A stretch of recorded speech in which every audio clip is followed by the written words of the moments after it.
परमेश्वरको वचनले भनेको छ हामीलाई कि हाम्रो हृदय चाहिँ के गर्नु, सुरक्षित राख्नु। गार्ड योर हार्ट भनेको छ।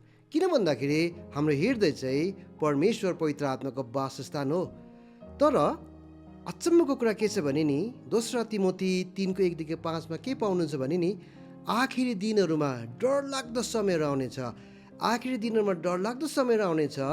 अनि हामीले सोचेको चाहिँ त्यो डरलाग्दो समय चाहिँ बाहिर अरू कुनै देशहरूमा वा कतै हुन्छ जस्तो लागेको थियो। तर यहाँ के भन्छ भन्दाखेरि त्यो डरलाग्दो समयहरू चाहिँ हाम्रो त्यो हृदयलाई भत्काउने समयहरू आउने रहेछ।